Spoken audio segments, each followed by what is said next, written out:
අපි අද කරන්න යන්නේ 10 වෙනි සහ 11 වෙනි ශ්‍රේණියට අදාළ ප්‍රජනනය පාඩමයි. අපි මුලින්ම යෞනුදාව කියන්නේ මොකක්ද කියලා බලමු. යෞනුදාව කියන්නේ ලිංගික වශයෙන් පරිණත වීම. ඒ කියන්නේ පිරිමි හා ගැහැණු ලෙස පැහැදිලිව වෙන් කරගත හැකි ද්විතික ලිංගික ලක්ෂණ ඇතිවීම තමයි අපි යෞනුදාව කියන්නේ. ද්විතික ලිංගික ලක්ෂණ නැත්තම් secondary sexual characteristics කියන්නේ මොනවද කියලා බලමු. දැන් මුලින්ම පුරුෂයන් තුල ගත්තම අවුරුදු 13ත් 16ත් අතර කාලයේදී තමයි මේ ද්විතික ලිංගික ලක්ෂණ ඇති වෙන්නේ. ඒ ද්විතික ලිංගික ලක්ෂණ ඇතිවීමට ප්‍රධානතම හේතුව වෙන්නේ පුරුෂයාගේ ශරීරය තුල ටෙස්ටොස්ටෙරෝන් කියන හෝමෝනයේ ඉහළ යාම නිසා. ඒකෙදි බලන්න මේ රූප සටහන ඔයගොල්ලන්ට පෙන්නනවා. ඒකෙදි පැහැදිලිව මේ රැවුල වෙන්න පටන් ගන්නවා. නැත්තම් ෆේෂල් හෙයා රැවුල සහ මුහුණ කිහිලි ආශ්‍රිතව ඉකිලි ප්‍රදේශයේ ඊළඟට පපුවේ ඒ වගේ රෝම ඇතිවීමට පටන් ගන්නවා. ඒ කියන්නේ ඒක ද්විතික ලිංගික ලක්ෂණයක්. ඒ වගේම පිරිමියා ඔයගොල්ලෝ දන්නවා ටිකක් කල් යද්දී කටහඬ ගැඹුරු වෙනවා. ඒ කියන්නේ ස්වරාලය විශාල වීම ද්විතික ලිංගික ලක්ෂණයක්.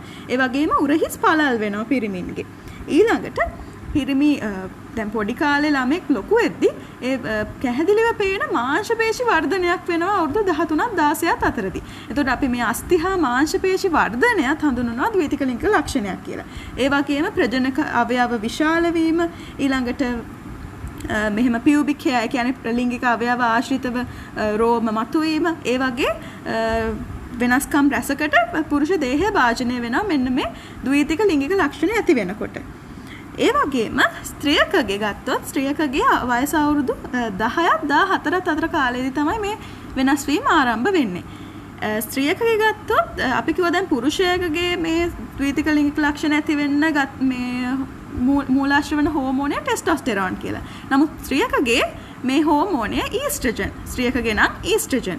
ඊස්ට්‍රජන් වල බලපෑම නිසා ස්ත්‍රියකගේ ද්විතික ලිංගික ලක්ෂණ ඇති වෙන්න ගන්නේ අවුරුදු 10ත් 14ත් අතර කාලයේදී. ඒ ද්විතික ලිංගික ලක්ෂණ වලට අයත් වෙනවා කිහිලි සහ ඉකිලි හා ප්‍රජනක අවයව ආශ්‍රිතව රෝම වර්ධනය වීමක් සිදු වෙනවා. ඒ වගේම උකුල පළල් වෙනවා. ඊළඟට ස්තන ග්‍රන්ථි මේ රූප සටහනේ පෙන්නනවා ස්තන ග්‍රන්ථි වර්ධනය වෙලා තියෙනවා. ඊළඟට දැන් සමහර කෙට්ටුවට හිටපු ගෑනු ළමයි මේ වැඩි වියට එළඹුණාන් පස්සේ මේ ගොඩක් මේ සිරුර හිතා ගන්න බැරි තරම් මහත් වෙනවා. ඒ කියන්නේ ඇයි මේ ඊස්ට්‍රජන් හෝමෝනයේ බලපෑම නිසා අදශ්චර්මීය මේද පටකයේ වැඩිපුර මේද තැම්පත් වෙන්න ගන්නවා. ඒක නිසා අපිට වැඩි වියට කලින් ළමයෙක්ගේ මෙයා දිගටම කෙට්ටු මහත් වෙන්නේ නැති වෙයි කියලා කවදාවත් කියන්න බෑ. මොකද වැඩි වියට පත් වුණාන් පස්සේ මේ ඊස්ට්‍රජන් ක්‍රියාකාරීත්වයෙන් හින්දා තමයි මේ මහත් වීම සිද්ධ වෙන්නේ. ඊළඟට ස්තන ග්‍රන්ථි වර්ධනය වෙනවා. ඒ වගේම ඩිම්බ කෝෂ වලින් ඩිම්බ මෝචනය නැත්තම් ඔසප් චක්‍රය ආරම්භ වෙනවා. ඒ වගේම අස්ථි පේශි වල වේගවත් වර්ධනයක් තියෙනවා. ඒ වගේ ලක්ෂණ තමයි ස්ත්‍රියකගේ ද්විතික ලිංගික ලක්ෂණ කියලා හඳුන්වන්න පුළුවන්. අපි දැන් ප්‍රජනක පද්ධතියට මේ වැදගත් වෙන නැත්නම් ප්‍රජනන ක්‍රියාවලිය සිදු වෙන්න වැදගත් වෙන ඇත්තටම ජන්මානු සෑදීම. මේ ජන්මානු සෑදීම ස්ත්‍රී පාර්ශවය වගේම පුරුෂ පාර්ශවය යන දෙකෙන්ම සිදු වෙන්න ඕනේ. ඒ සඳහා පුරුෂ ප්‍රජනක පද්ධතියක් හැදලා තියෙනවා. අපි බලමු ප්‍රජනක පද්ධතියේ කොටස්. ප්‍රධාන වශයෙන් ගත්තාම පුරුෂ ප්‍රජනක පද්ධතිය මෙන්න මේ වගේ උකුල ආශ්‍රිත ප්‍රදේශය සහ මෙන්න මේ එළියට එන ශිෂ්ණය සහ වෘෂණය කියන කොටස් කිහිපයෙන් හැදිලා තියෙනවා. එකින් එක ගත්තොත් මේ පුරුෂ ප්‍රජනක පද්ධතියට ඈත් වෙනවා වෘෂණ යුගල් දෙකක් තියෙනවා. මෙන්න මේ තියෙන වෘෂණය. ඒ වගේම මේ වෘෂණයත් එක්ක සම්බන්ධ වෙලා තියෙන මෙන්න මේක අපිවෘෂණය. අපිවෘෂණය ඊළඟට මේ තියෙන්නේ ශුක්‍රනාලය. ශුක්‍රනාලය තමයි මේ තියෙන්නේ. ශුක්‍රනාලය ඊළඟට මේ ශුක්‍රනාලයත් එක්ක සම්බන්ධ වෙනවා ශුක්‍ර ආශයිකා. ඊළඟට මේ දෙකම සම්බන්ධ වෙන තැන පුරස්ථිති ග්‍රන්ථිය තියෙනවා. මේ පුරස්ථිති ග්‍රන්ථියට පස්සේ අපිට හම්බ වෙනවා ඒක ඊට පස්සේ අපිට හම්බ වෙන්නේ පොදු ප්‍රදේශයක්. ඒක තමයි මේ ප්‍රදේශය මේ මුත්‍ර පද්ධතියටයි මේ ප්‍රජනක පත්‍රය දෙකටම පොදුයි පුරුෂයන්ගෙන. එතකොට මේක මුත්‍ර වාහිනියට තමයි ඊළඟට එකතු වෙන්නේ. ඊළඟට ශිශ්නය හරහා තමයි මේ පුරුෂ ජන්මාණු නැත්නම් ශුක්‍රාණු පිටවීමේ ක්‍රියාවලිය සිදු වෙන්නේ. එහෙනම් අපි ආයෙ කිව්වොත් පුරුෂ ප්‍රජනක පත්‍රය ඇති කොටස් ලෙස මෙන්න මේ වගේ වෘෂණ තියෙනවා. වෘෂණ තියෙන්නේ වෘෂණ කෝෂ ඇතුලේ. වෘෂණ කෝෂවලට ඉහළින් ඒ කියන්නේ වෘෂණ කෝෂත් එක්කම සම්බන්ධ වෙලා තියෙනවා අපිවෘෂණය. ඊළඟට එතනින් නාලයක් පටන් ගන්නවා. ඒ නාලයට අපි කියනවා ශුක්‍රදර නාලිකා කියලා. මෙන්න මේ ශුක්‍රදර නාලිකාව මේ තියෙන්නේ. ඊට පස්සේ ඒක ශුක්‍ර ආශයිකාවත් සමග එකතු වෙනවා. එකතු වෙලා හදනවා පොදු ප්‍රණාලයක්. ඒකට අපි කියනවා මෙන්න මේ විසර්ජක ප්‍රණාලය කියලා. ඊළඟට ඒක මෙන්න මේ මුත්‍ර වාහිනියත් සමග එකතු වෙනවා. එතන තියෙනවා පුරස්ථිති ග්‍රන්ථිය. ඊළඟට මේ පොදු මුත්‍ර මාර්ගයටත් ප්‍රජනක මාර්ගයටත් පොදු මුත්‍ර වාහිනිය දිගේ තමයි මේ ශිශ්නය හරහා මේ ශුක්‍රාණු පිට යාමේ ක්‍රියාවලිය සිදු වෙන්නේ. එතකොට ශුක්‍ර මේ ප්‍රජනක පද්ධතියට අදාළ කොටස් ගත්තම අපිට කියන්න පුළුවන් වෘෂණ යුගල, අපිවෘෂණය, ශුක්‍රනාලය, ශුක්‍රාශයික, විසර්ජක ප්‍රණාලය, පුරස්ථිති ග්‍රන්ථිය, මුත්‍ර වාහිනී, ඒ වගේම ශිශ්නය වැදගත් වෙනවා. අපි මේ එක් වෘෂණයක ලොකු කරපු පින්තූරයක් පොඩ්ඩක් බලමු. මේ තියෙන්නේ එක වෘෂණ කෝෂයක් මැද්දෙන් කපලා තියෙන ව්‍යුහයක්. මේක ගත්තම ඕගොල්ලන්ට පේනවා මේක තමයි මෙන්න මේ ප්‍රදේශය තමයි වෘෂණය. ඒක වට වෙලා තියෙන්නේ වෘෂණ කෝෂයෙන් වට වෙලා තියෙනවා. ඊළඟට ඒක සම්බන්ධ වෙලා තියෙනවා මෙන්න මේ අපිවෘෂණයට. මේ වෘෂණයෙන් එන ශුක්‍රාණු මේ අපිවෘෂණයේ ගබඩා කරලා තැම්පත් කරලා මෙන්න මේ ශුක්‍ර නාලිකාව ඔස්සේ තමයි එළියට යන්නේ. ඒකෙදි මේ අපි කිව්වොත් වෘෂණ යුගල ගැන වෘෂණය අණ්ඩාකාර හැඩයක් ගන්නවා. ඊළඟට මේක ආවරණය වෙලා තියෙනවා වෘෂණ කෝෂයකින්. එතකොට ශුක්‍රාණු නිපදවන්න දායක වෙන අවයවය තමයි මෙන්න මේ වෘෂණය. ඊළඟට වෘෂණය තුල මෙන්න මේ වගේ අනුකණ්ඩිකා තියෙනවා 250ක් විතර. මෙන්න මේවට කියනවා අනුකණ්ඩිකා කියලා. ඒ අනුකණ්ඩිකා තුල ශුක්‍රදර නාලිකා මෙහෙම සංවලිත ආකාරය. කියන්නේ මේ ඔයගොල්ලන්ට පේනවා නිකන් මෙහෙම රැලි වගේ තියෙන ඇතුලේ පිහිටීමක් පේනවා ඔයගොල්ලන්ට. ඒ ශුක්‍රදර නාලිකා සංවලිත වෙලා තියෙන. මේ ශුක්‍රදර නාලිකා ඇතුලේ තමයි මේ ශුක්‍රාණු නිපද වෙන්නේ. නැත්නම් ශුක්‍ර මාතෘසෛල පිහිටන්නේ මේ ශුක්‍රදර නාලිකා ඇතුලේ. මේ ශුක්‍රදර නාලිකා මෙහෙම සංවලිත වෙලා මෙන්න මේ වගේ අනුකණ්ඩිකා හැදෙනවා. මේ අනුකණ්ඩිකා 250ක් විතර තියෙනවා මෙන්න මේ එක වෘෂණයකට. එතකොට මේ වෘෂණ තමයි වැදගත් වෙන්නේ ශුක්‍රාණු නිපදවීමට. ඊළඟට වැදගත් වෙන්නේ වෘෂණයෙන් පස්සේ මේ ශුක්‍රාණු නිපදවීම කරන්නේ මේ වෘෂණ කෝෂවලින් ඊළඟට නිපදවපු ශුක්‍රාණු මෙන්න මේ විදිහට ගබඩා කරන්නේ මෙන්න මේ අපිවෘෂණයෙන්.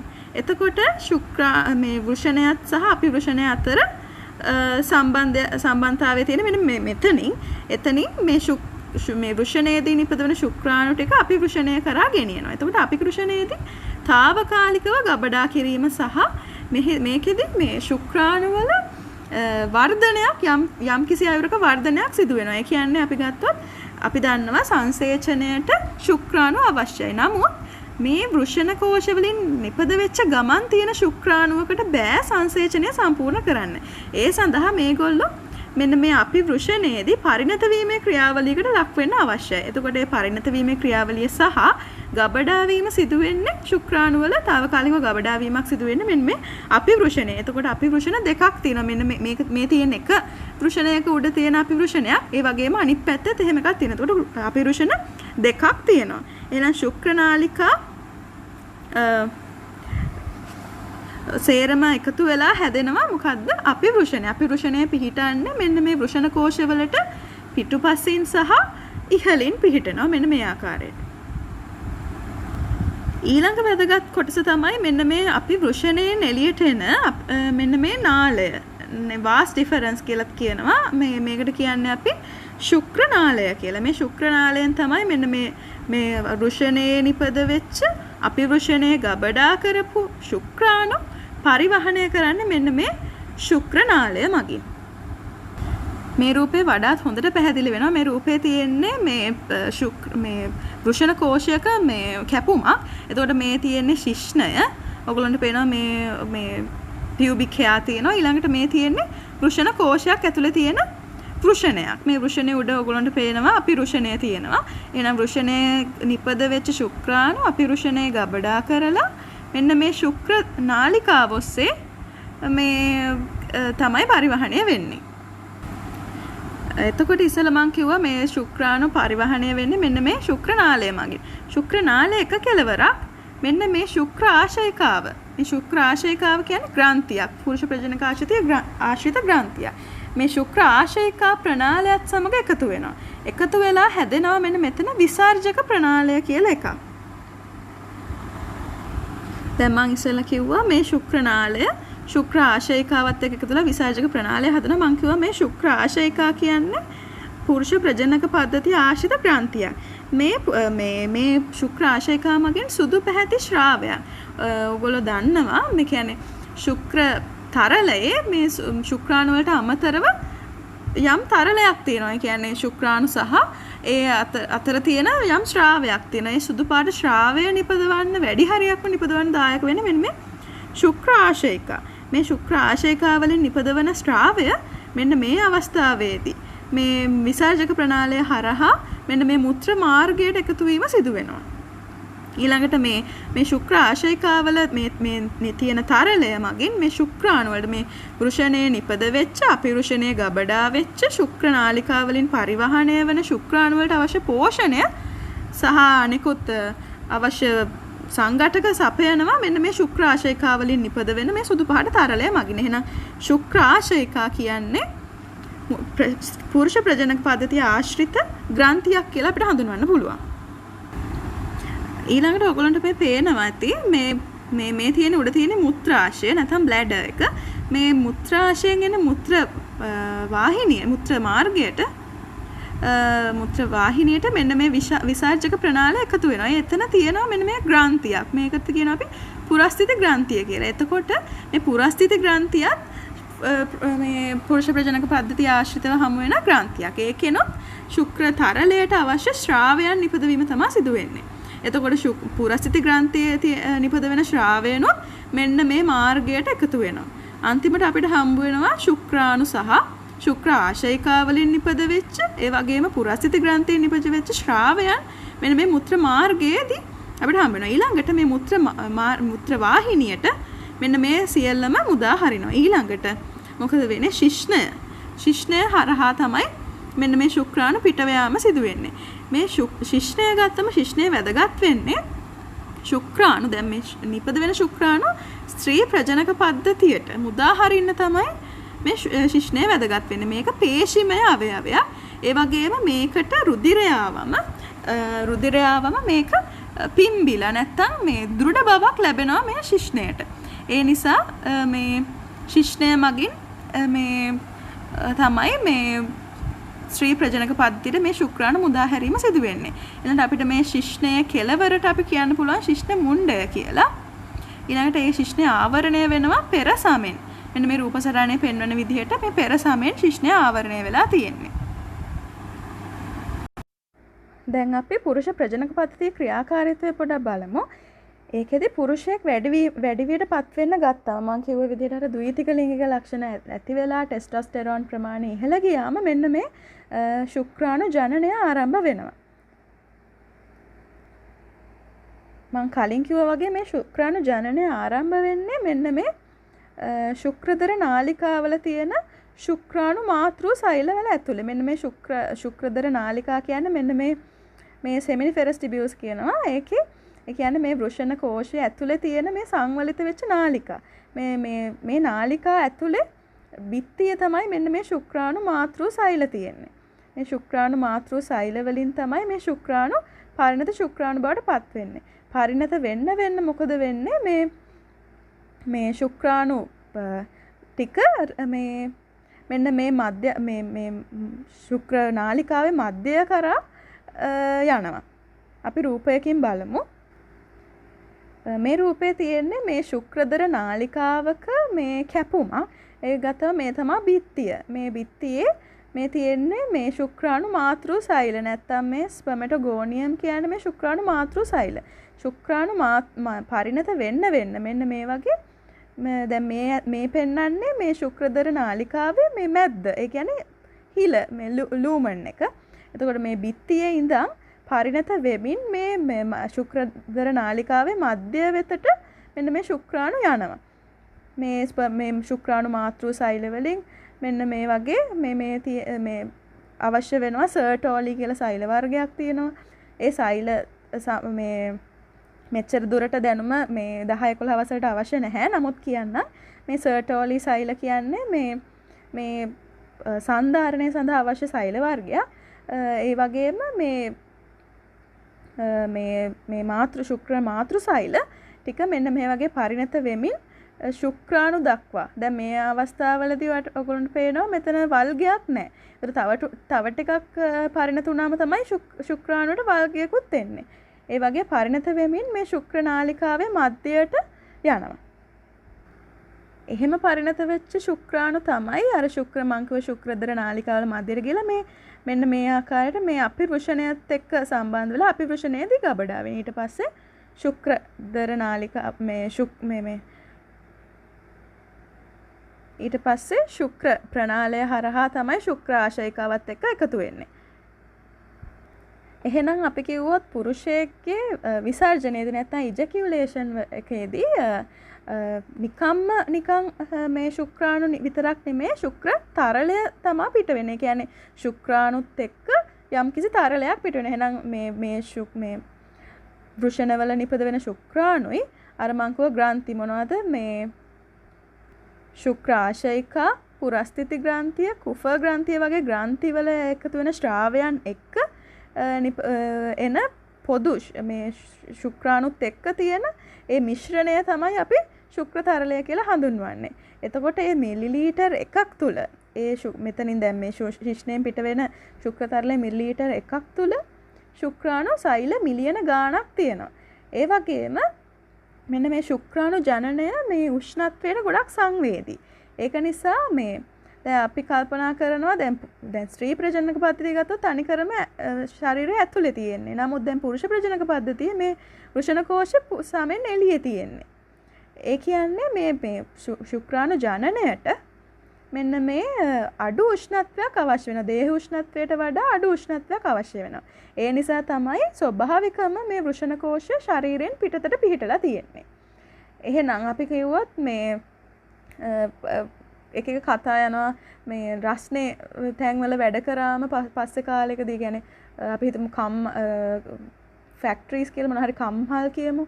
ඒකේ කම්හල් වල කර්මාන්ත ශාලාවල ගොඩාක් රස්නේ තැන්වල වැඩ කරන පිරිමි අයගේ පස්සේ කාලෙ වෙද්දී ප්‍රජනන හැකියාව නැත්තම් ශුක්‍රාණු නිපදවීම අඩු වෙනවා. කියන්නේ අඩු වෙනවා කියලා මතයක් වෙනවා. ඒ කියමන ඇත්ත. ඒ කියන්නේ ඒ ඇයි මේ මොකද දැන් ඒගොල්ලෝ අධික උෂ්ණත්වයකදී කට මේ නිරාවරණය වුණාම මේ වෘෂණ කෝෂ දැන් ශරීරයෙන් පිටතින් පිහිටන්නේ ශරීරයට වඩා අඩු උෂ්ණත්වයක් අවශ්‍ය වෙන නමුත් ඔවුන් ඉතා වැඩි උෂ්ණත්ව පරිසරයක ඉන්නකොට මොකද වෙන්නේ මේ වෘෂණයට මෙන්න මේ ශුක්‍රාණු නිපදවීමේ ක්‍රියාවලියට අවශ්‍ය උෂ්ණත්වයට වඩා වැඩි උෂ්ණත්වය තමයි ලැබෙන්නේ. ඒ නිසා මේ ශුක්‍රාණු ජානනය යම් තාක් දුරට අඩු වීමේ හැකියාවක් තියෙනවා. ඒක නිසා අර ලැප්ටොප්ස් එහෙම වුණත් පිරිමි ළමයි ඔඩොක්කුව උඩ තියාගෙන ඉන්න එපා. ඒ වගේ ගොඩක් රස්නේ කියන්නේ ලැප්ටොප්ස් වලින් ගොඩක් පාවිච්චි කරාම රස්නයක් එනවනේ. ඒ රස්නෙට ඒ කියන්නේ ඇත්තටම මේ උෂ්ණ පරිසරයකට ගොඩාක් රස්නේ පරිසරයකට මේ වෘෂණය හැඩි ගැහිලා නැහැ. එහෙනම් අපි ගත්තොත් මේ පුරුෂ ප්‍රජනක පද්ධතියේ කාර්ය විදියට අපිට කියන්න පුළුවන් ශුක්‍රාණු නිපදවනවා. ප්‍රධාන වශයෙන් වෘෂණ කෝෂවල තමයි ශුක්‍රාණු නිපදවන්නේ. ඊළඟට ශුක්‍රාණු නිපදවීම. ඊළඟට ශුක්‍ර තරලය ශුක්‍රාණු නිපදවලා විතරක් බෑනේ. ශුක්‍ර තරලය ස්ත්‍රී ප්‍රජනක පද්ධතිය තුළට ඇතුල් කිරීම. ඒ දෙවැනි කාර්යය. ඒක කරන්නේ මෙන්න මේ ශිෂ්ණය මගින්. ඊළඟට අර මං කිව්වා පුරුෂයන්ගේ ද්විතික ලිංගික ලක්ෂණ ඇති කරන හෝමෝනය මොකද්ද? ටෙස්ටොස්ටෙරෝන්. අනේ ටෙස්ටොස්ටෙරෝන් උත් නිපද වෙන්නේ මෙන්න මේ වෘෂණ ක්‍රෝෂ ආශ්‍රිතව. එහෙනම් පුරුෂ ප්‍රජනක පද්ධතියේ ප්‍රධාන කාර්යයන් 3ක් තියෙනවා. ශුක්‍රාණු නිපදවීම, ශුක්‍රාණු ස්ත්‍රී ප්‍රජනක පද්ධතියට ඇතුල් කිරීම සහ ටෙස්ටොස්ටෙරෝන හෝමෝනය නිපදවීම. දැන් අපි බලමු මේ ශුක්‍ර දැන් අපි කිව්වා ශුක්‍ර තරලයක ශුක්‍රාණු මිලියනයක් විතර තියෙනවා කියලා. ශුක්‍ර මිලිලීටර් එකක ශුක්‍රාණු මිලියන ගාණක් තියෙනවා කියලා. මේ දැන් අපි බලමු මේ ශුක්‍රාණුවක අන්වීක්ෂීය ව්‍යුහය. ශුක්‍රාණුවක් ගත්තම මේක අපිට හැට පේන්නේ නැහැ. කියන්නේ ශුක්‍ර තරලය ගත්තම අපිට නිකන් පේන කිරි පාට තරලයක්. නමුත් ඒ කිරි පාට තරලය ඇතුලේ ශුක්‍රාණු මිලියන 15ත් මිලියන 20ක් 25ක් 30ක් අන්න ඒ වගේ විශාල ප්‍රමාණයක් මෙන්න මේ ශුක්‍රාණු තියෙනවා. මේ ශුක්‍රාණුක අන්වීක්ෂීය ව්‍යුහය. ශුක්‍රාණුව ගත්තම මේ වගේ මෙන්න මේ විදිහේ ව්‍යුහයක් තියෙන්නේ. ඒකේ මෙන්න මේ හිස්ස ඊළඟට මෙතන මේ ගෙල තියෙනවා. මෙතන මේ හිසයි මධ්‍ය කොටසයි මේ මිඩ් පීස් කියන්නේ මේ මධ්‍ය කොටසට. හිසයි මධ්‍ය කොටසයි සම්බන්ධ වෙන ගෙල තියෙනවා. මධ්‍ය කොටසේ මයිටොකොන්ඩ්‍රියා ගොඩක් තියෙනවා. ඊළඟට මේ ඇවිල්ලා වල්ගය. වල්ගය නැත්නම් ෆ්ලැජෙලා කියනවා.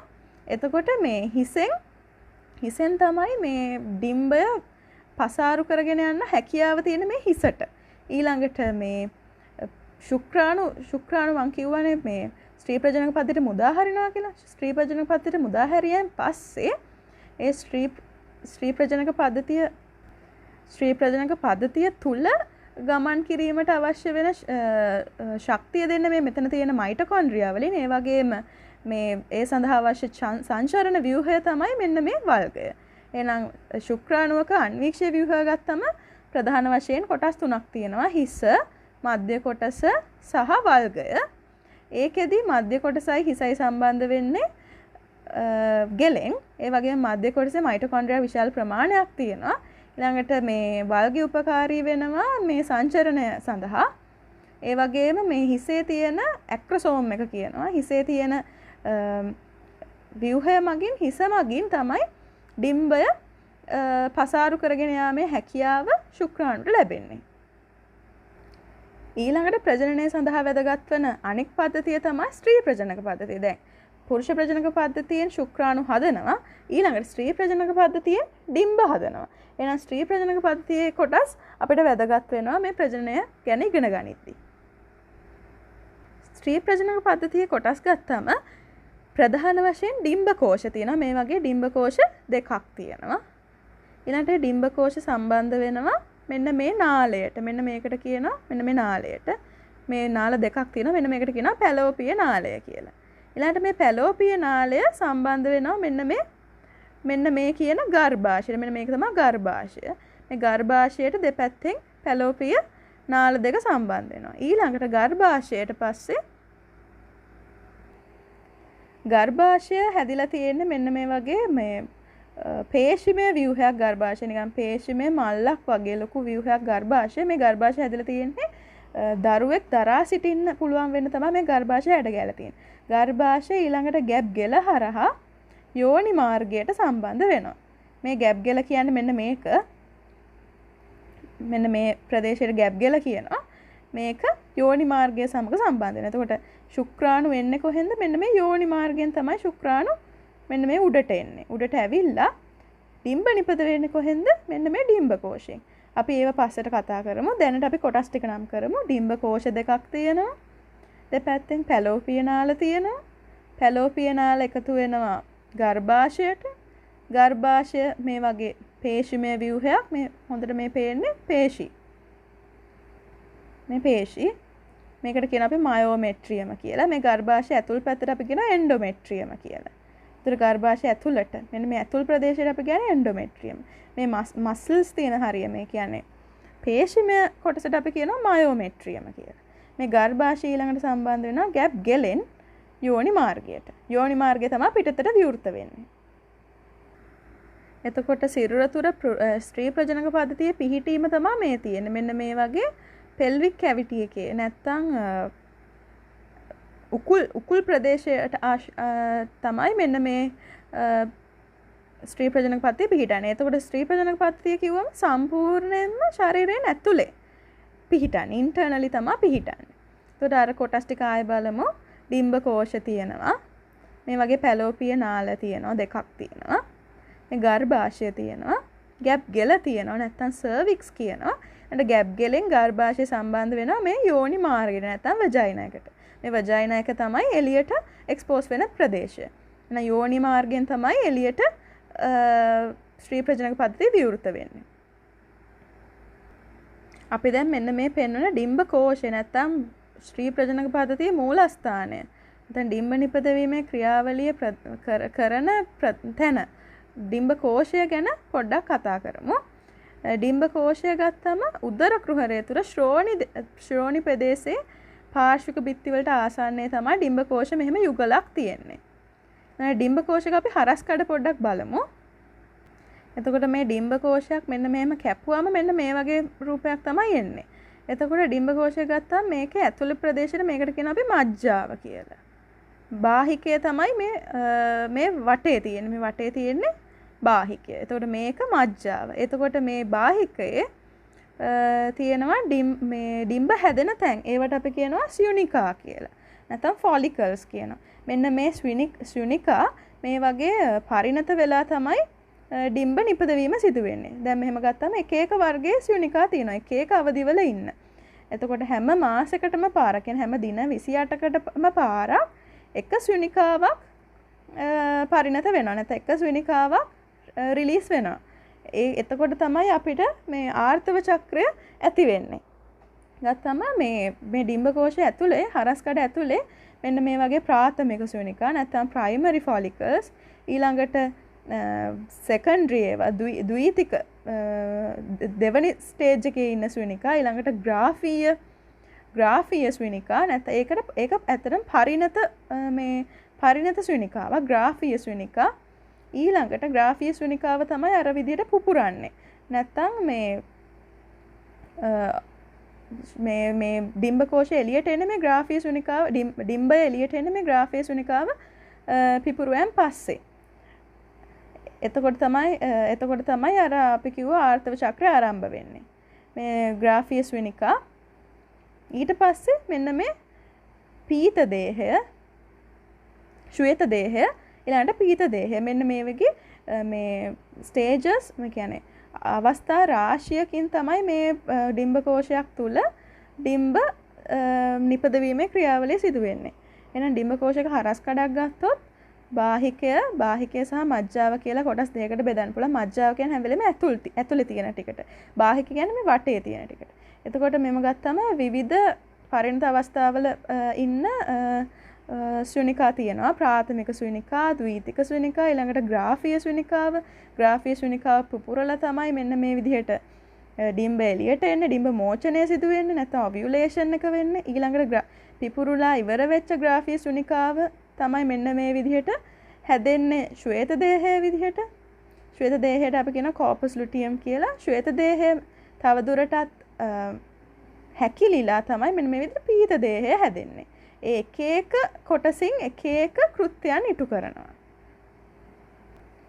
ඊළඟට දැන් අපි කතා කරා ඩිම්බ කෝෂය ගැන. අර අපි කිව්ව විදිහට මෙන්න මේකේ හරස් කඩක් තමයි අර ඉස්සෙල්ලා මම පෙන්නුවේ. එතකොට මේකේ තමයි මෙන්න මේ ඩිම්බ හැදෙන්නේ. ඩිම්බ නිෂ්පාදනය වෙන්නේ මෙන්න මේ ඩිම්බ කෝෂය ඇතුළත. ඊළඟට මම කියවනේ ඩිම්බ මෝචනය සිදු වෙනවා කියලා අර ග්‍රාෆීය ස්යුනිකාව පිපිරිලා ඩිම්බ එළියට එනවා කියලා. අන්න ඒ ඩිම්බය එළියට නිදහස් වෙන්නේ මෙන්න මේ පැලෝපිය. මෙන්න මේ පැලෝපිය නාලයට තමයි මෙන්න මේ ඩිම්බය නිදහස් වෙන්නේ. එතකොට පැලෝපිය නාලය ගත්තම පැලෝපිය නාලය මේ පැත්තේ කොහෙටද? ගර්භාෂයට සම්බන්ධ වෙලා තියෙන මේ තියෙන ගර්භාෂය. පැලෝපිය නාලය කියන්නේ මේ ඩිම්බ කෝෂයෙන් නිදහස් වෙන ඩිම්බය ග්‍රහණය කරගන්න තියෙන නාලයට අපි කියන පැලෝපිය නාලය කියලා. පැලෝපිය නාලය මෙන්න මේ වගේ දිග සිහින් පේශිමය නාලයක්. ඒකේ කෙරවල කියන්නේ පැලෝපිය නාලය සම්බන්ධ වෙන්නේ මෙන්න මෙතනින් ගර්භාෂයටත් මේ පැත්ත තමයි පැලෝපිය නාලයේ කෙළවර. මේ පැලෝපිය නාලයේ කෙළවර තියෙනවා මේ කඩ රැලි. මේ කෙළවර මේ පුනීලාකාර කඩ රැලි තියෙන මේ ඇඟිලි වගේ නෙරීම් තියෙන ව්‍යුහයක් තියෙනවා. මේවා තමයි උපකාරී වෙන්නේ මෙතනින් නිදහස් වෙන ඩිම්බය ග්‍රහණය කරගන්න මේ කඩ රැලි උපකාරී වෙනවා. ඊළඟට මේ ඩිම්බ කෝෂයෙන් නිපදෙන ඩිම්බය මෙන්න මේ වගේ පැලෝපිය නාලය තුලට ගමන් කරනවා. මේ තියෙන පැලෝපිය නාලය තුලට මෙන්න මේ ඩිම්බය ගමන් කරනවා. එතකොට මේ පැලෝෆිය නාල සම්බන්ධ වෙන්නේ ගර්භාෂයට. ගර්භාෂය ගත්තාම ගර්භාෂය කොටස් තුනක් තියෙනවා. ගර්භාෂය කියන්නේ ශ්‍රෝණීය කුහරය තුල නැත්නම් පෙල්වික් කැවිටි එකේ තියෙන ඝන බිත්ති සහිත කුහරමය ව්‍යුහයක්. يعني මේකේ ඝන බිත්ති තියෙනවා. මම කිව්වා අර මයෝමෙට්‍රියම කියන්නේ මෙන්න මේ ඝන පේශිමය බිත්තියට ඇතුලේ තියෙන කොටසට අපි කියනවා එන්ඩෝමෙට්‍රියම කියලා. ඊළඟට මේ ගර්භාෂය ගත්තම ප්‍රධාන කොටස් තුනක් තියෙනවා. බුද්ධනය කියන ප්‍රදේශයට තමයි ෆැලෝපියන් නාල යුගල සම්බන්ධ වෙන්නේ. ඊළඟට මේ කොටසට අපි කියනවා දේහය කියලා. නැත්නම් බොඩි එක. ගර්භාෂය ඊට පස්සේ දේහය ඊට පස්සේ මේ ගර්භාෂය මෙන්න මේ වගේ වැජයිනා එකට නැත්නම් මේ යෝනි මාර්ගයට සම්බන්ධ වෙන්නේ ගැප් ගෙලෙන්. එතකොට දේහය බුද්ධනය දේහය ග්‍රීවය කියලා කොටස් තුනකින් මෙන්න මේ ගර්භාෂය සමන්විත වෙනවා. ඊළඟට යෝනි මාර්ගය කියන්නේ මේ ගර්භාෂයේ ගැප් ගෙලෙන් පස්සේ මේකනේ ගැප් ගෙල මේ ටික තමයි ගැප් ගෙල කියන්නේ. ගැප් ගෙලෙන් පස්සේ තියෙන බාහිර පරිසරයට විවෘත වෙච්ච ටික තමයි මෙන්න මේ යෝනි මාර්ගය කියන්නේ. යෝනි මාර්ගයෙන් පස්සේ යෝනි විවරය තමයි බාහිර පරිසරයට විවෘත වෙන්නේ. එතකොට ශුක්‍රාණුව එන්නේ මෙන්න මේ යෝනි මාර්ගය ඔස්සේ තමයි මෙන්න මේ උඩට එන්නේ ශුක්‍රාණුව. එතකොට මේ තමයි ස්ත්‍රී ප්‍රජනක පද්ධතිය මෙන්න මේ ශ්‍රෝණි කුහරයේ පිහිටන ආකාරය. ශ්‍රෝණි කුහර කියන්නේ මේ උකුල් ප්‍රදේශයේ පිහිටන ආකාරය. එතකොට මේ තියෙන්නේ මේ මැදින් කපපු රූපයක් තියෙන්නේ ඇඟේ මැදින් කපපු රූපයක්. ඒ කියන්නේ බාගෙට පෙන්වන්නේ. ඒකෙදි මේ තියෙන්නේ අර ඩිම්බකෝෂ ඒව සම්බන්ධ වෙනවා මෙන්න මේ අපි කිව්වා මේ ගර්භාෂයට. මේ ගර්භාෂය ගැප් ගෙල හරහා මෙන්න මේ වැජයිනා එක නැත්තම් මේ යෝනි මාර්ගය ඔස්සේ එළියට එනවා. එතකොට මේ තියෙන්නේ ප්‍රජනක පද්ධතිය. මෙන්න මේ පැත්තේ තියෙනවා අපිට ආහාර ජීර්ණ පද්ධතියේ මේ රෙක්ටම් එක ගුද මාර්ගය. ඊළඟට මේ තියෙන්නේ මුත්‍රවාහිනී පද්ධතිය. මේ තියෙන්නේ බ්ලැඩර් එක නැත්තම් මුත්‍රාශය. ඒතර මුත්‍රාශයයි මේ කැපුමකදී සිරුරේ හරස්කඩ මේ කැපුමකදී බැලුවම එතකොට මුත්‍රාශයයි මෙන්න මේ ගුද මාර්ගයයි මැද්දේ තමයි මෙන්න මේ ප්‍රජනක පද්ධතිය නැත්තම් මේ ස්ත්‍රියකගේ මෙන්න මේ ගර්භාෂයයි මේ කොටස් ටිකයි පිහිටන්නේ. එහෙනම් අපිට ස්ත්‍රී ප්‍රජනක පද්ධතියේ කාර්ය කිව්වොත් අපිට කාර්යයන් තුනක් කියන්න පුළුවන්. අපි පුරුෂ ප්‍රජනක පද්ධතියේ කාර්යයන් ගැන කතා කරා වගේ ස්ත්‍රී ප්‍රජනක පද්ධතියෙන් තමයි ස්ත්‍රී ප්‍රජනක සෛලය වෙන ඩිම්බය වර්ධනය කරන්නේ. ඒක කරන්නේ කොහෙන්ද?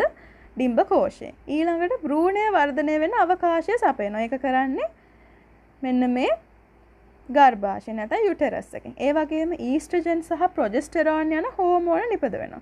ඒවත් නිපදවන්නේ මේ ඩිම්බ කෝෂයේ මේ ශ්‍රීනිකාවලින්ම තමයි ඒවත් නිපදවීම වෙන්නේ. එනම් ප්‍රධාන කාර්යයන් තුනක් තියෙනවා ස්ත්‍රී ප්‍රජනක පද්ධතියේ. ස්ත්‍රී ප්‍රජනක සෛලය වෙන ඩිම්බය වර්ධනය කරනවා, භ්‍රූණය වර්ධනය වෙන අවකාශය හදනවා, ඒ වගේම ඊස්ට්‍රජන් සහ ප්‍රොජෙස්ටරෝන් හෝමෝන නිපදවනවා. මෙන්න මේ ක්‍රියාවලි වෙන්නේ චක්‍රයක් ආකාරයට. ඒ කියන්නේ දවස් 28න් 28 නැත්තම් 30න් 30ට ඒ වගේ යම්කිසි චක්‍රයක් ආකාරයට තමයි සිද්ධ වෙන්නේ. මෙන්න මේ චක්‍රයට අපි කියනවා ආර්තව චක්‍රය නැත්තම් ඔසප් චක්‍රය කියලා. එහෙනම් ලිංගික වශයෙන් පරිණත වෙච්ච ස්ත්‍රියකගේ මෙන්න මේ ඔසප් චක්‍රය නැත්තම් චක්‍රානුකූලව සිදුවන ක්‍රියාවලියට අපි කියනවා ආර්තව චක්‍රය කියලා. එක චක්‍රයක් සම්පූර්ණ ආසන්න වශයෙන් දින 28ක් ගත වෙනවා. සමහරුන්ගේ දින 30ක්. ඒ වගේ එක 28, 29, 30 ඒ වගේ එක දවස් තියෙනවා. සාමාන්‍යයෙන් දින 28ක් තමයි ආර්තව චක්‍රයක තියෙන්නේ. ඒකෙදි ආර්තව චක්‍රය කියන්නේ ස්ත්‍රියකගේ ප්‍රජනක සෛල වෙන ඩිම්බ සෛල මුදාහරණ හරින ඩිම්බ කෝෂවල මේ මාරුවෙන් මාරුවට සිදුවෙන. ඒ කියන්නේ අපි ගත්තොත් ජනවාරි මාසේ වම් ඩිම්බ කෝෂයෙන් ඩිම්බයක් මුදාහැරියා කියලා. එහෙනම් පෙබරවාරි මාසේ නිකුත් කරන්නේ අනිත් ඩිම්බ කෝෂයෙන්. ඊට පස්සේ ඊළඟ මාසේ ආයේ වම් ඩිම්බ කෝෂය. ඒ වගේ මාරුවෙන් මාරුවට තමයි මෙන්න මේ ඩිම්බ කෝෂ වලින් ඩිම්බ මෝචනය සිදු වෙන්නේ. එහෙනම් මේක චක්‍රයක් විදිහට තමයි සිදු වෙන්නේ මාරුවෙන් මාරුවට. හැබැයි එකපාරකට එක ඩිම්බ කෝෂයකින් විතරයි ඩිම්බයක් මුදාහරින්නේ. ඒ මාරුවෙන් මාරුවට සිදුවන චක්‍රාකාර ක්‍රියාවලියට අපි කියනවා ආර්තව චක්‍රය කියලා. එතකොට මේ ආර්ථක චක්‍රය ගැන කතා කරොත් ආර්ථක චක්‍රයේ ප්‍රධාන කොටස් දෙකක් තියෙනවා. එකක් තමයි ඩිම්බ කෝෂය ආශ්‍රිතව සිදුවන වෙනස්කම්. අනිත් එක තමයි ගර්භාෂය තුළ සිදුවන වෙනස්කම්. ඩිම්බ කෝෂය ආශ්‍රිතව සිදුවන වෙනස්කම් සහ ගර්භාෂය ආශ්‍රිතව සිදුවන වෙනස්කම්. මුලින්ම බලමු අපි ඩිම්බ කෝෂය නැත්නම් මෙන්න මේ පෙන්නන මේ ඕවරි එකේ තුල සිදුවන වෙනස්කම්. අපිට ඩිම්බ කෝෂය තුල සිදුවන වෙනස්කම් ප්‍රධාන වශයෙන් අවධි දෙකකට බෙදන්න පුළුවන්. දැන් ඩිම්බ කෝෂය තමයි ප්‍රජනක සෛලය වෙන ඩිම්බය මේ නිපදවීම වර්ධනය කරලා මුදා හැරීම සිදුවෙන ඩිම්බ කෝෂයෙන්. ඊළඟට ඩිම්බ කෝෂයේදී අපිට ඒක වෙන් කරන්න පුළුවන් ප්‍රධාන කොටස් දෙකකට. දැන් මේ තියෙන්නේ ඩිම්බ කෝෂයක තියෙන චක්‍රය. ඒකේ අපිට බෙදන්න පුළුවන් එකක් ශුනිකාවදිය කියලා. ශුනිකාවදිය තමයි මෙන්න මේ විදිහට ශුනිකාව නැත්තම් මේ ඩිම්බ කෝෂය වර්ධනය වීම සිදු වෙන්නේ. ඒක දවස් 14ක් තියෙනවා. දැන් අපි කියවනේ ආර්ථ චක්‍රයේ දින 28යි කියලා. දින 28න් අපි ඩිම්බ කෝෂය තුළ සිදුවන වෙනස්කම් ගත්තොත් ඩිම්බ කෝෂයේ නැත්නම් අපිට කියන්න පුළුවන් මේ ඩිම්බ කෝෂයේ සිදුවන නැත්නම් ඕවේරියන් සයිකල් එකේ ඩිම්බ කෝෂය තුළ සිදුවන වෙනස්කම් වල චක්‍රයේ මේ දින 28න් දින 14ක් වෙන්නේ ශුනිකා අවධිය කියන එකේ. ශුනිකා අවධියේදී තමයි මෙන්න මේ ඩිම්බය මේ ශුනිකාව තුළ වර්ධනය වීම සිදු වෙන්නේ. මේ දින 14කට පස්සේ මෙන්න මේ ඩිම්බය මෝචනය වෙනවා. මේ පෙන්නන ග්‍රාෆීය ශුනිකාවෙන් ඩිම්බය මෝචනය වෙනවා. ඩිම්බය මෝචනය වුණාන් පස්සේ තියෙන අවධියට අපි කියනවා ලුටීය අවධිය. එහෙනම් ඩිම්බ කෝෂයේ සිදුවන වෙනස්කම් වලදී අවධි දෙකක් තියෙනවා. පළවෙනි එක ශුනිකා අවධිය. ශුනිකා අවධිය කියන්නේ දින 0 ඉඳන් දින 14ක් වෙනකන් ශුනිකා අවධිය. ඊළඟට දින 14 ඩිම්බ මෝචනයට පස්සේ තියෙන ටිකට කියනවා අපි ලුටීය අවධිය. මෙන්න මේ වගේ චක්‍රයක් ආකාරයට තමයි මෙන්න මේ සිදුවීම සිදු වෙන්නේ. එහෙනම් අපි බලුවම ශුනිකා අවධිය. ශුනිකා අවධියේදී තමයි මේක තමයි ආරම්භක අවධිය. ශුනිකා අවධියේදී පිටියුටරි ග්‍රන්ථියෙන් ශ්‍රාවය කරන විශේෂ හෝමෝනයක්. මේකට කියනවා අපි FSH කියලා. එහෙනම් නැත්නම් follicular stimulating hormone නැත්නම් ශුනිකා උත්තේජන හෝමෝනය. මෙන්න මේ හෝමෝනය ආවම තමයි මේ ශුනිකා වලට පණිවිඩය එන්නේ දැන් වර්ධනය වෙන්න කියලා. එහෙනම් මේ FSH හෝමෝනයේ බලපෑම නැත්නම් ශුනිකා උත්තේජන හෝමෝනයේ බලපෑම යටතේ මෙන්න මේක ප්‍රාථමික ශුනිකාවක් වර්ධනය වෙන්න පටන් ගන්නවා. එහෙනම් මේ වර්ධනය වෙන ශුනිකාව වර්ධනය වෙමින් ග්‍රාෆීය ශුනිකාවක් බවට පත් වෙනවා. අන්න ඒ ක්‍රියාවලිය තමයි මේ ශුනිකාවදීදී සිදු වෙන්නේ. එහෙනම් ශුනිකාවදීදී මෙන්න මේ FSH හෝමෝනයේ බලපෑම යටතේ තමයි මෙන්න මේ ශුනිකාවදිය සිදු වෙන්නේ. එහෙනම් FSH හෝමෝනය පිටියුටරියෙන් ශ්‍රාවය කරන ශුනිකා උත්තේජක හෝමෝනයේ බලපෑම මගින් තමයි මෙන්න මේ ප්‍රාථමික ශුනිකාව ග්‍රාෆීය ශුනිකාවක් දක්වා පරිණත වීම සිදු වෙන්නේ. ඊට පස්සේ මොකද වෙන්නේ? පිටියුටරියෙන් නිපද වෙනවා ශ්‍රාවය කරනවා පිටියුටරියෙන් ශ්‍රාවය කරනවා ලුටීය කරන හෝමෝන. මෙන්න මේ LH කියන එක ලුටීනයිසින් හෝමෝන් කියන එක. මෙන්න මේ හෝමෝන එකපාරට දින 14ක් ගියාම වැඩි වෙනවා. මේ පේනවා ඔයගොල්ලන්ට මේ ප්‍රස්තාරයෙන් පේන එකපාරටම මේ ලුටීය කරන හෝමෝනය වැඩි වෙලා. එහෙනම් ලුටීය කරන හෝමෝනය ආපු ගමන් මොකද වෙන්නේ? ඒ ලුටීය කරන හෝමෝනේ බලපෑම යටතේ මෙන්න මේ ග්‍රාෆීය ශුනිකාව පුපුරනවා. ග්‍රාෆීය ශුනිකාව පුපුරලා ඩිම්බය එළියට එනවා. ඩිම්බය එළියට මේ ග්‍රාෆීය ශුනිකාව පුපුරන්නේ මෙන්න මේ LH ප්‍රමාණය වැඩි වෙනකොට. මේ LH වැඩි වෙද්දි මෙන්න මේ ග්‍රාෆීය ශුනිකාව පුපුරනවා. පුපුරලා ඊට පස්සේ තමයි ලුටීය අවධියට ඩිම්බ කෝෂ වෙනස් වීම යන්නේ.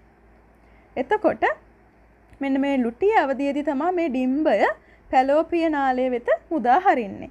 ඒකෙදි ශුක්‍රාණු තිබ්බොත් සංසේචනය වෙන්න පුළුවන්. ශුක්‍රාණු තිබ්බොත් සංසේචනය වෙනවා. සංසේචනය නොවුනොත් මෙන්න මේ ඩිම්බය ගිහිල්ලා මේ කොටස ශ්වේත දේහය ඊට පස්සේ පීත දේහය බවට පත් වෙනවා. මෙන්න මේ කොටස අපි කියනවා ලුටීය අවධිය කියලා. එතකොට මේ අවස්ථාවේදී ඩිම්බ කෝෂයෙන් ප්‍රොජෙස්ටරෝන් හෝමෝනයත් ශ්‍රාවය වීම සිද්ධ වෙනවා. එහෙනම් අපි බලමු ඩිම්බකෝෂයේ සිදුවන ක්‍රියාවලිය. ඩිම්බකෝෂයේ සිදුවන ක්‍රියාවලිය ප්‍රධාන වශයෙන් අවධි දෙකකට බෙදන්න පුළුවන්. දින 28 අවධි දෙකකට බෙදනවා. ඒ පළවෙනි අවධිය දින 14ක් තියෙනවා. ඒ ශුනිකා අවධිය. ග්‍රාෆීය ශුනිකාව පුපුරලා ඩිම්බ එළියට ආවෙන් පස්සේ ටිකට කියනවා අපි ලුටීය අවධිය කියලා. ඒකෙදි ශුනිකා අවධිය ප්‍රධාන හෝමෝනය වෙන්නේ ශුනිකා උත්තේජන හෝමෝනය. ශුනිකා උත්තේජන හෝමෝනය ඊළඟට එකපාරටම පිටියුටරියන් ස්‍රාවය වෙන ලුටීකරණ හෝමෝනය. ලුටීකරණ හෝමෝනයේ බලපෑම නිසා මේ ග්‍රාෆීය ශුනිකාව පුපුරලා ඩිම්බ එළියට එනවා. ඩිම්බ එළියට ඇවිල්ලා ඩිම්බය කොහෙටද යන්නේ? පැලෝපිය නාලයට යනවා. ඒකෙදි සංසේචනය වුණොත් එහෙමයි. නැත්තම් මෙන්න මේ ග්‍රාෆීය මේ ශුනිකාව මෙන්න මේ විදිහට ශ්වේත දේහය පීත දේහය බවට පත් වෙලා පරිහානියට පත් වෙලා යනවා. දින 28න් 28ට ওই චක්‍රය ওই විදිහට ඩිම්බකෝෂය තුල සිද්ධ වෙනවා. ඒකේ අපි මතක තියාගන්න ඕන කාරණය තමයි ශුනිකාවදීදී වැදගත් වෙන්නේ FSH හෝමෝනය. මේක පුපුරන්න නැත්තම් ඩිම්බය මෝචනය වෙන්න ග්‍රාෆීය ශුනිකාවෙන් ඩිම්බ එළියට එන්න අවශ්‍ය වෙන්නේ පිටියුටරියෙන් එකපාරටම වැඩි මේ සාන්ද්‍රණයකින් නිපද වෙන LH හෝමෝනය. ඊළඟට ඊටු ටික ඩිම්බය මෝචනය වුණාන් පස්සේ වෙන ටික අපි කියන්නේ ලුටීය අවධිය කියලා. ඔන්න ඔය විදිහටම අපි කිව්වා දැන් ඩිම්බකෝෂය දැන් ස්ත්‍රියකගේ ප්‍රජනනයේදී ඩිම්බකෝෂයේ සිදුවෙන වෙනස්කම් ඊළඟට අපි කිව්වා ගර්භාෂයේ සිදුවෙන වෙනස්කම් කියලා. එහෙනම් අපි ගර්භාෂයේ සිදුවෙන වෙනස්කම් බලමු. එහෙනම් මේ දැන් ඩිම්බයක් සංසේචනය වුණේ නැත්තම් ඩිම්බයක් ඒ කියන්නේ සංසේචනය වුණේ නැත්තම් කියන්නේ ශුක්‍රාණුවක් එක්ක ඩිම්බය හම්බුනේ නැත්තම් මේ ඩිම්බය මෙන්න මේ ගර්භාෂය තුල මෙන්න මේ ක්‍රියාවලියට ලක් වෙනවා. ඒකෙදි ගර්භාෂය තුල සිදුවෙන වෙනස් වීම ප්‍රධාන වශයෙන් අපිට කොටස් තුනකට බෙදන්න පුළුවන්. ඒකේ අපිට බෙදන්න පුළුවන් ආර්තව අවධිය සහ කොටස් තුනයි ආර්තව අවධිය, ප්‍රගුණන අවධිය සහ ශ්‍රාවීය අවධිය කියලා. ආර්තව අවධිය මෙන්න මේ ටික තමයි ආර්තව අවධිය. ඊට ප්‍රගුණන අවධිය සහ ශ්‍රාවීය අවධිය. ඒකෙදි අපි මුලින්ම ආර්තව අවධිය බලමු. ආර්තව අවධිය කියන්නේ මෙන්න මේ කොටස. මෙන්න මේ රූප සටහනේ මෙන්න මේ කොටස තමයි ආර්තව අවධිය කියන්නේ. ආර්තව අවධියේදී සංසේචනයක් උනේ නැත්තම් ප්‍රොජෙස්ටරෝන් හෝමෝන මට්ටම පහළ වැටෙනවා. මේ උඩින් පෙන්නන වක්‍රය පෙන්නන්නේ මෙන්න මේ ප්‍රොජෙස්ටරෝන් හෝමෝනය. මේ තියෙන ඊස්ට්‍රජන් හෝමෝනය. එහෙනම් සංසේචනය නොවුනම ප්‍රොජෙස්ටරෝන් හෝමෝනය පහතට වැටෙනවා. ඒක නිසා ගර්භාෂය මම කියවනේ ගර්භාෂය මේ එන්ඩෝමෙට්‍රියමනේ ඇතුළේ කොටසට අපි කියන්නේ එන්ඩෝමෙට්‍රියම කියන්නේ. එහෙනම් එන්ඩෝමෙට්‍රියමේ පටක බිඳ වැටෙනවා. ගර්භාෂ බිත්තිය බිඳ වැටෙනවා. ගර්භාෂ බිත්තිය බිඳ වැටුනම මොකද වෙන්නේ? ඒ කොටස් රුධිරයත් එක්ක යෝනි මාර්ගයෙන් දේහයෙන් පිට වෙලා යනවා. එතකොට මේක තමයි ආර්තව චක්‍රය කියන්නේ. ආර්තවය කියන්නේ. ආර්තව ප්‍රවාහය කියන්නේ. එතකොට මේක දින 4ක් විතර තියෙනවා. එහෙනම් ඒ දින 4 තියෙන්නේ ආර්තව අවධියේ. ආර්තව අවධිය වෙන්නේ ඩිම්බකෝෂයෙන් නිපදවන ඩිම්බය සංසේචනය නොවුනොත් ප්‍රොජෙස්ටරෝන් මට්ටම පහළට යන නිසා ඩිම්බකෝෂ බිත්ති බිඳ වැටීමට ලක් වෙනවා. ඒ බිඳ වැටුණු බිත්ති රුධිරයත් සමග යෝනි මාර්ගයෙන් පිට යනවා. දවස් 4ක් විතර. එතකොට මේ දවස් 4ට අපි කියනවා ආර්තවය කියලා. ඊට පස්සේ දැන් ආර්තවය ඉවර දවස් 4කින් විතර සාමාන්‍යයෙන් වැඩනු කාන්තාවගේ දවස් 3ත් 5ත් අතර ගානකින් මේ ආර්තවය ඉවර වෙනවා. ඊට පස්සේ මෙන්න මේ දෙවෙනි අවධිය තමයි ප්‍රගුණනය අවධිය. දැන් අපි කිව්වා ඉස්සෙල්ලා ආර්තවය ඉවරුන ආර්තවය පටන් ගන්නදී මේ ගර්භාෂ බිත්ති බිඳ වැටෙන්න ගත්තා කියලා. ඊට පස්සේ දැන් ගර්භාෂ බිත්ති බිඳ වැටුණානේ. දැන් ගර්භාෂය සූදානම් වෙන්නේ ඊළඟ චක්‍රය ආරම්භ කරන්න. එතකොට මේකෙදි බිඳ වැටුණු ගර්භාෂ බිත්තිය ඊස්ට්‍රජන් හෝමෝනයේ බලපෑම නිසා ක්‍රමයෙන් වර්ධනය වෙනවා. මේ පේනවද? ක්‍රමයෙන් වර්ධනය වෙනවා. ඒත් එක්කම අර ඊස්ට්‍රජනුත් ක්‍රමයෙන් නිපද වෙන්න පටන් ගන්නවා. ඒ ඔක්කොම වෙන්නේ අර ඩිම්බකෝෂයෙන්. දැන් මේ තියෙන්නේ ඒ වෙද්දි ඩිම්බකෝෂයේ සිදුවෙන වෙනස්කම්. මේ ඩිම්බය හැදෙන්න පටන් ගන්නවා. ඒ කියන්නේ මේ ප්‍රාථමික ශුනිකාව වර්ධනය වෙන්න ආරම්භ වෙනවා. මේ වර්ධනය වෙන්න ආරම්භ වෙනකොට මේ ඩිම්බයෙන් නිපද වෙනවා ඊස්ට්‍රජන් ඩිම්බකෝෂයෙන්. ඒ ඊස්ට්‍රජන් හින්දා ඒ ඊස්ට්‍රජන් වැඩ කරනවා ගර්භාෂ බිත්තිය. එතකොට ගර්භාෂ බිත්තිය මේ ඊස්ට්‍රජන් හෝමෝනේ බලපෑම නිසා වර්ධනය වෙන්න ආරම්භ වෙනවා. එතකොට වර්ධනය වෙද්දී ගර්භාෂය ඇතුළු බිත්තියේ නව සෛල තට්ටුවක් ඇති වෙනවා. ඊළඟට මේ වගේ රුධිර වාහිනී ඇති වෙනවා. ඊළඟට මේ සඳහා දින 10ක් විතර ගත වෙනවා. එතකොට මේ කාලය අපි කියනවා ප්‍රගුණන අවධිය කියලා. මේක ආර්තව අවධිය දවස් 4ක් විතර තිබ්බා. ඊළඟට මේක ප්‍රගුණන අවධිය. ඊට පස්සේ අපිට එන අවසාන අවධිය තමයි ශ්‍රාවී අවධිය. මේ ටික තමයි ශ්‍රාවී අවධිය. මේ ගර්භාෂය සිදුන වෙනස්කම්. එතකොට මේ ඔක්කොම මේක මෙහෙවන්නේ මෙන්න මේ ඩිම්බකෝෂය වගේ. මේ ඩිම්බකෝෂයේ ප්‍රාථමික ශුනිකා මෙහෙම වර්ධනය වෙන්න ගද්දී ඊස්ට්‍රජන් නිපදවෙනවා. ඒ ඊස්ට්‍රජන් නිසා මොකද වෙන්නේ? ගර්භාෂය වර්ධනය වෙන්න පටන් ගන්නවා. ගර්භාෂය පටක වර්ධනය වෙනවා. ඒ ස්ටේජ් එකට අපි කියනවා ප්‍රගුණන අවධිය කියලා. එක තැනකදී මෙන්න මේ ඩිම්බ මෝචනය සිදු වෙනවා. ඩිම්බ මෝචනය වෙද්දී එකපාරටම මේ හෝමෝන වෙනස් වීමකට ලක් වෙනවා. එතකොට මොකද වෙන්නේ? වර්ධනය දැන් මේ මෙතනට වෙනකම් වර්ධනය වෙලානේ තියෙන ගර්භාෂ පිත්ති තව දුරටත් ඝනකම් වෙනවා. මොකද ගර්භාෂය බලන්නේ කොයි වෙලේද දරූපතක් සිදු වෙන්නේ කියලා. දරූපතක් සිද්ධ වෙන්න නම් මෙන්න මේ ගර්භාෂයේ මෙන්න මේ කියන වෙනස් වීම තියෙන්න ඕන. ඒ කියන්නේ මොනවද? ගර්භාෂය ඝනකම් වෙන්න ඕන, රුධිර සැපයීම වැඩි වෙන්න ඕන, ගර්භාෂ බිත්තියේ මේ ග්‍රන්ථි හැදෙන්න ඕන, මේ නාලාකාර ග්‍රන්ථි ඇති වෙන්න ඕන. ඒ ග්‍රන්ථි වලින් ශ්‍රාවයන් නිපද වෙන්න ඕන. ඒ සියලුම ඒ පරිසරය තමයි මේ ගර්භාෂය තුල කලලයක් ගර්භාෂය තුල අධිරෝපණය වෙලා කලලයක් ඇති වෙන්න අවශ්‍ය සාධක. මේ අවශ්‍ය සාධක ටික ඔක්කොම සපුරා ගන්නේ මේ ආර්තව චක්‍රයේ මෙන්න මේ ශ්‍රාවී අවධියේදී. මේ සඳහා දින 14ක් ගත වෙනවා. එතකොට මේ කාලය තුල දේහයේ උෂ්ණත්වය පොඩ්ඩක් වැඩි වෙනවා. එහෙනම් ගර්භාෂයේ සිදුවන ක්‍රියාවලිය අවධිය තුනකට අපිට බෙදන්න පුළුවන්. ආර්තව අවධිය කියන්නේ ඩිම්බය මෝචනය වුණාන් පස්සේ සංසේචනයක් වෙන්නේ නැත්නම් ඩිම්බය විනාශ වෙලා යනවා. එතකොට එන්ඩෝමෙට්‍රියමේ පටක ගැලවිලා එළියට එනවා. ගැලවිලා රුධිරයත් එක්ක යෝනි මාර්ගයෙන් පිට වෙනවා. ඒකට කියනවා ආර්තවය කියලා. ඊට පස්සේ ඊළඟ චක්‍රයේ ආරම්භයේදී වෙන්නේ ප්‍රගුණනය.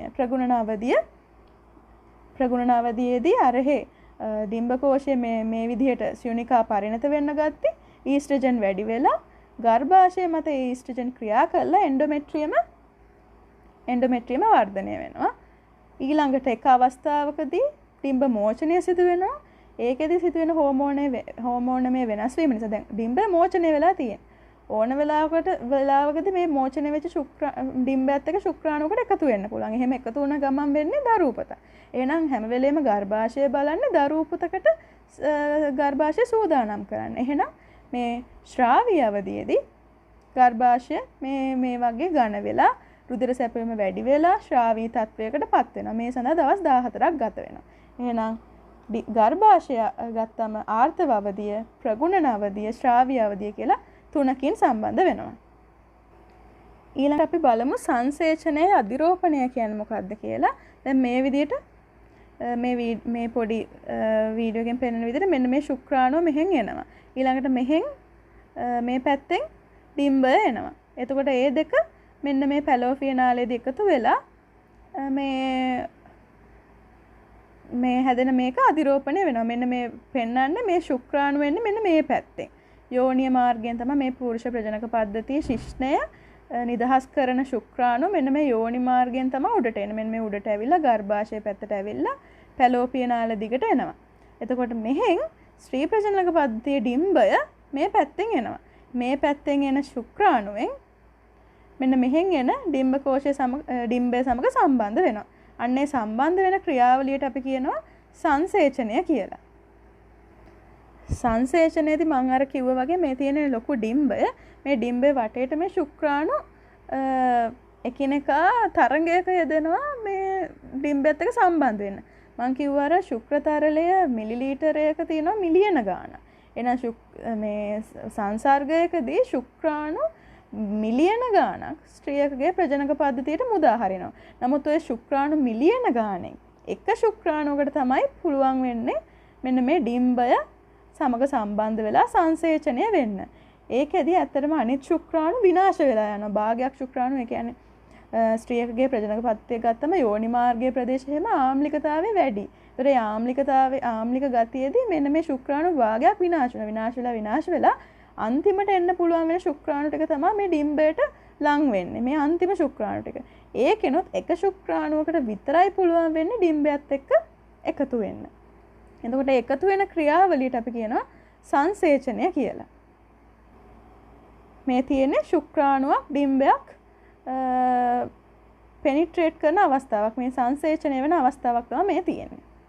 එතකොට මේ ශුක්‍රාණුවයි ඩිම්බයයි සංසේචනය වෙන්නේ පැලෝපිය නාලයේදී.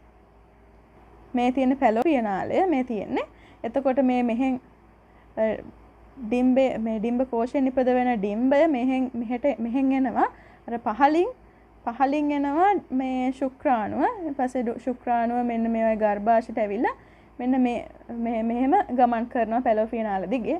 පැලෝපිය නාලයේදී මෙන්න මේ ඩිම්බයයි ශුක්‍රාණුවයි සම්බන්ධ වෙනවා. එතකොට සම්බන්ධ වුණාම තමයි සංසේචනය වෙන්නේ. දැන් මං කිව්ව විදිහට මෙන්න මේ ඩිම්බ කෝෂයෙන් ඩිම්බ එනවා.